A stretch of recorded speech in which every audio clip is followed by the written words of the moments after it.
Olá! Hoje a gente vai dar uma olhada a fundo em um dos maiores bancos do Brasil, o Santander. No meio de tanto bancão na bolsa, fica a dúvida, né? Será que São B11 é uma boa pedida? Então, bora mergulhar nos números, entender os riscos e a estratégia do banco para ver se faz sentido ter essa ação na carteira. Olha, o Santander não é qualquer um, né? É o terceiro maior banco privado do Brasil. Isso, por si só, já diz muita coisa. Mas para quem está pensando em investir, o que pega mesmo são as particularidades dele. Aquilo que faz o Santander ser, bem, o Santander, e não só mais um banco na multidão. Então, no fim das contas, a pergunta que não quer calar é essa: botando na balança o que ele tem de bom e o que tem de ruim, vale a pena o investimento? É isso que a gente vai descobrir junto agora.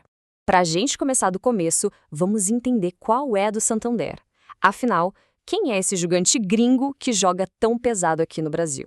Bom, o Santander Brasil é o braço de um gigante espanhol. A especialidade deles? Crédito para pessoa física e para pequenas e médias empresas. Agora, o pulo do gato do Santander, o que realmente o diferencia, é ser o único bancão internacional de verdade, com peso, aqui no Brasil. Isso dá a ele uma bagagem, uma visão de mundo que os concorrentes locais simplesmente não têm. Beleza, já entendemos quem é o banco. Mas agora vamos falar do que realmente importa para quem investe: grana. Vamos ver os números. Será que a saúde financeira dele está em dia? E olha, a gente já começa com o número de peso. A projeção de lucro para 2025 é de mais de 15 bilhões de reais. É muito dinheiro. Isso mostra que o banco é uma verdadeira máquina de fazer dinheiro, né? E que está numa trilha de crescimento bem sólida. Mas quando a gente olha para a eficiência, a coisa muda um pouco de figura.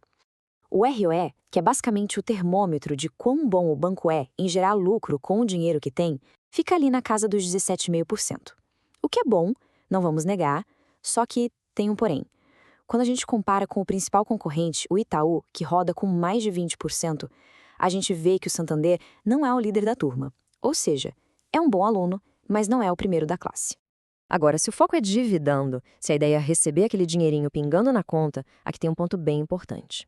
O banco é famoso por ser mão aberta. Ele distribui consistentemente mais da metade de tudo que lucra para os acionistas. Isso, claro, coloca ele no radar de quem busca uma fonte de renda passiva. Ok, a gente viu bastante coisa boa até aqui, mas toda história tem dois lados, né?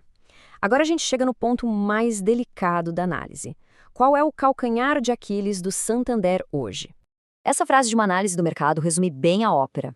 Tem um problema central que define como o mercado enxerga o risco de investir no Santander. Vamos entender qual é. E o problema é justamente esse aqui. De um lado, o banco está crescendo legal, a carteira de crédito dele está aumentando bem, ponto positivo.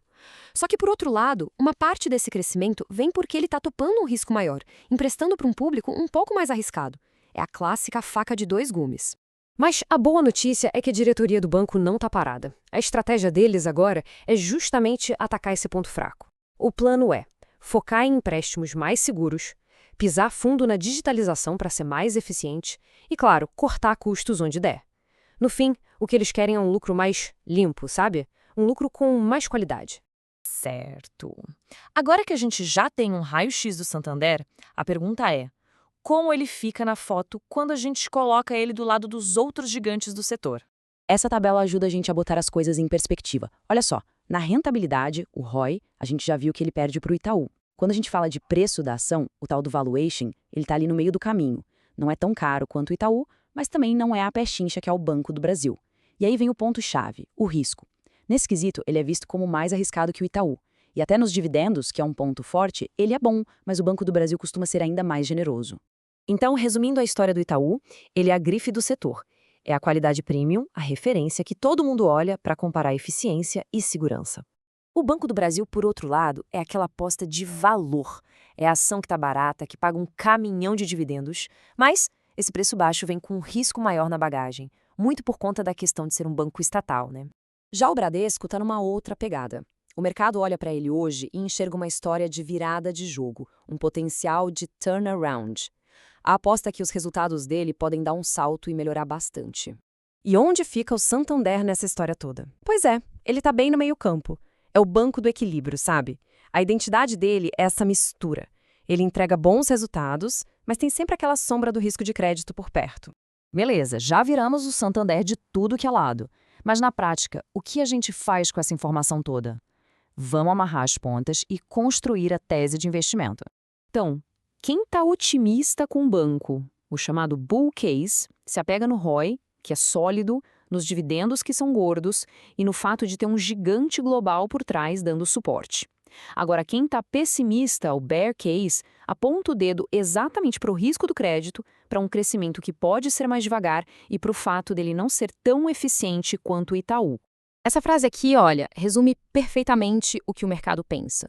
Ninguém duvida que o Santander é um bom banco. Ele é rentável, é bem tocado. A questão toda é que, hoje, na prateleira de opções do setor bancário na Bolsa, ele não é visto como a primeiríssima escolha. Então, para a gente fechar a definição, Santander é a ação do equilíbrio entre risco e retorno. Não tem aquela qualidade toda do Itaú, mas também não está tão barato quanto o Banco do Brasil. Ele ocupa esse espaço interessante bem no meio. Certo. E como se posicionar de forma inteligente, então?